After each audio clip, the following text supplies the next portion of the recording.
Good afternoon, Maverick Traders, and surprise, it's not Corey, it's Joe with you here on a Tuesday. We decided to flip-flop this week. So, it's April 5th, and let's get into a Tuesday.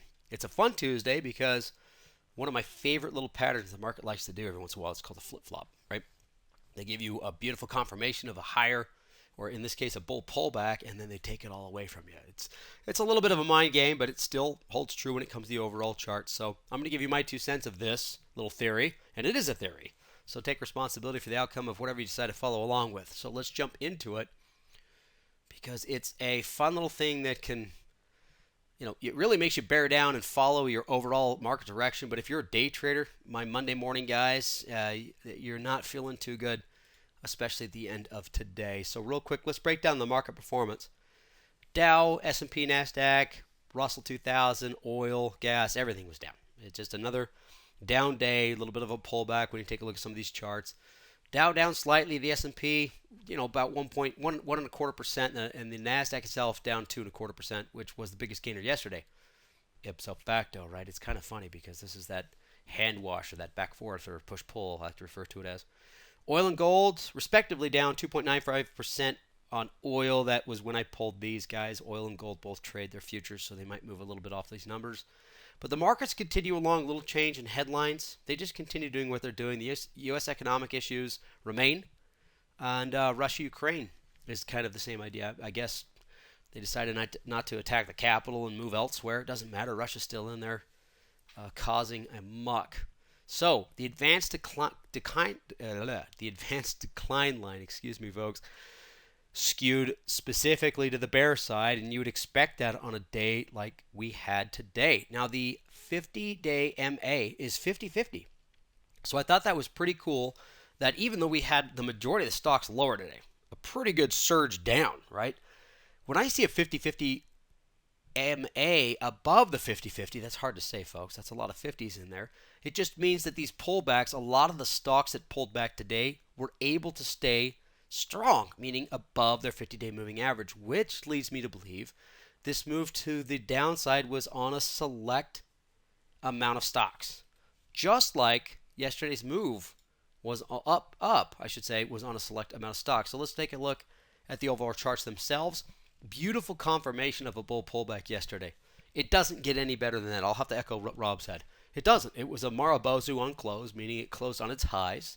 I would like to see a little bit more volume, but it doesn't matter. So if you triggered in yesterday to the upside, you're still fine. Today's really going to throw a monkey wrench in it, but you're still fine, right? If you're a day trader, this is really going to hurt you because you probably bought at the higher end looking to get out of it today or tomorrow, and you're now at the negative area. So longer term, this is working. Now, it could change completely if this breaks the 450 level. We break the 200-day moving average, yada, yada, yada, right? But overall, we have to respect the fact that this price action has stayed, even with the day's close, above that 450 mark, at least on the SPY. Looking pretty optimistic. We got a crossing 20 above the, 20 above the 50, and an upward sloping 200-day moving average with price action above it. Now, the Qs, or I should say the NASDAQ itself, or TAC, paints a little bit different of a picture. If I got rid of that 200-day moving average, this does not look that bad, does it? It hesitated at 370, but 370 is a little bit more of a specific area for this, a little bit more of a make or break level, at least for the Qs here. Had the same beautiful Marubozu close yesterday, almost at that 370, a nice high base breakout. I'd feel comfortable with the Qs above 371, 372 versus where it's at now, right, or where it was even yesterday. So, but it's still above the 360 mark. It's still hanging in there. We have the bullish crossover of the 20 and the 50. It's just it's below the 200-day moving average. So I'd be maybe a +1 on this, +2, +3 on the SPY. Pretty easy, right? So let's take a look at the heat map. Now this was interesting because I pulled this heat map and I took a gander back on Rob's end of day post yesterday, and I really wanted to bring something up. I thought it'd be kind of fun is to kind of explain how stuff works when it comes to day to day, and this is why we kind of mute it. Now what I have here, folks, is I have this side, which is all red, and this side, and there's some pretty good red here when it comes to, some of these oil and gas and industrials, versus what we had the previous day. So Google down 1.8%, Amazon down 2.5%, Tesla 4.75, so on and so forth. You see where they're at, right? These bigger losers. Now I'm just going to go ahead and show you yesterday's heat map. Interesting.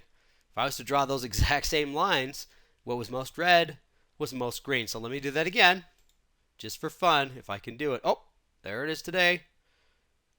And there it was yesterday. So this is not a sector thing. This is a very specific stock thing. There are very specific stocks driven by news that are really having a massive impact on the overall majority. And then when these go down, it has a really overall impact on the majority. This isn't a sector performance thing. This is a back-to-back 2-day move on specific stocks. So keep that in mind. All right, that you're looking at yesterday's, folks. But if you want to see today's, it's right here. Let me skip 2 over. So that leaves us with a pretty interesting situation. So what do we do? Well, it's pretty simple. I'm going to stay to 0 here. And I wanted to go +1 except for today's candle. So I kept that as it could go either way. Because I do believe the SPY here, if you look at that chart again, guys, could go a little bit lower and even touch the 200-day moving average and still be optimistic. It's still a strong bull pullback, right? Monthly outlook wise, I have to stay +2. This thing blew through its 20-day, 50-day, 200-day, got high enough to actually turn the 20-day above the 50-day, and it wants to stay above that 450 mark, which is pretty substantial. I'm just charting. This is just charting, and I'll echo what Rob says. How I feel is completely different to what I should be trading. And guys, the flip-flop, and once again, I love doing this today because I had a whole bunch of bulls triggered yesterday that I was working to trying to get into today, but then I just stayed back, waited, and the markets kept going down, down, down, down, and I identified, okay, it's a flip-flop. I would like to get it today because it's cheaper, but I'm going to hold off to see if I can't get a little consolidation or a pull or something sideways or even a move to the upside and jump onto it when it's heading the right direction. It happens, right? My flip-flop day. So potential trades, I pulled these from Sunday's class. I thought it'd be kind of cool to take a look at them. Eli Lilly, ENPH, PBF, and then on the bear side, we only had one that I actually thought was pretty cool. But Eli Lilly was really neat because it stayed above that 290 level. Understand on the trading room, it was that big bull candle 3 days ago, but it's not falling apart. It felt, it was down a little bit yesterday, and then today it had a pretty good range, but it's still holding up there. So if you want to hold tight, wait for the confirmation above, let's say, the 295 mark. If the markets indeed decide to confirm the bull pullback they confirmed yesterday, right? This would be a good trade to be in. Moving on to ENPH. This was that slow trailing up move that I think Darren was referring to, and it did. It just trailed right above that 180 mark. I love that the 20-day moving average is above the 200, and it blew above that 200, and it's at the 220 mark. Yeah, it's reluctant today. Perfect example for a diagonal spread. It would be a great trade now. 200 is the $200 mark, or actually, you know what? Now that I look at it, folks, I was going to give you two areas to look at to maybe put potential protection on. This is the obvious one. Sorry about my line, but you can see that right around here, support, consolidation. I know it's pink. This is kind of a bummer. Pivot, resistance, so on and so forth. So that 180 is major, but I see a little bit of a hiccup here. You could probably play the consolidation right around the $200, $204 mark in the shorter term, but diagonal up is great because if it can get over this 220 mark, right, I'll just draw that same kind of pip there, then we're back up to the 240 range, aren't we? So diagonal on this would make total sense. Speaking of diagonals, guys, I really liked this trade. Talked about on Sunday saying, hey, you know what? There's going to be some definite resistance around the 26 mark, and Rob nailed it. There is. But take a look at the range of those dojis and this shooting star. Even if it pulls back a little bit, this is why you do the diagonal spread. It's still in a beautiful pattern. It confirmed it this morning or whenever it got above the 26, and then it retraced back down. If you're in it diagonally, you're still doing really, really well. This is why we do diagonals. We love them because the pattern's not going to break out. It might just struggle. But the more it struggles, the better it is for us. So I still like that trade as well to the upside. Here's the one bear that triggered. This is MTG. It is an investment company. It looks like it broke below that 13.5.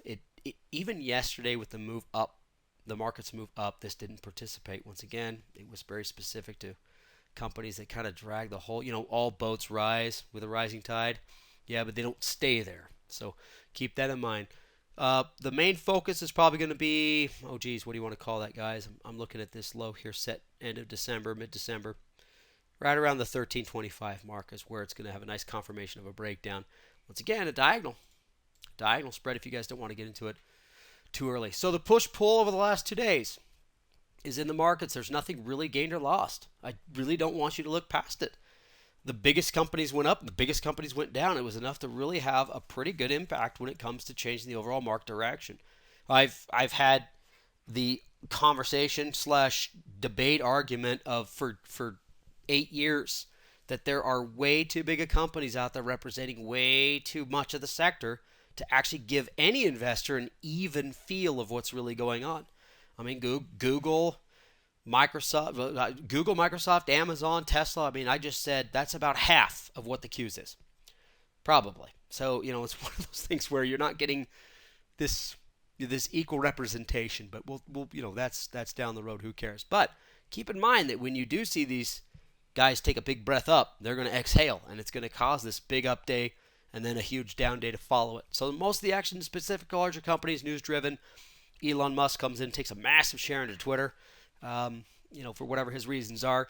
Economically, there's no change in the U.S. Inflation, supply chain are still struggling. There's all sorts of bearish things we can throw darts at, and I could talk with you for a long, long time. However, on the bull side, there's still a lot of money out there. There's still a lot of investors with optimism, and they're moving forward, right? So keep that in mind. Outside of earnings season here, so don't be like looking for earnings plays. You're going to have a hard time finding it outside of a stock that you've probably never heard of and probably should not be trading. So, but as always, double check to make sure they don't get in your way to keep you from a good trade. So, folks, thank you for joining me. I'm excited to do this Tuesday. It's kind of fun to go from a Monday that's huge up and a Tuesday that just erases it all. It's a push-pull. We did not do anything. So if you erase Monday and Tuesday, take a look at Wednesday as a brand new day.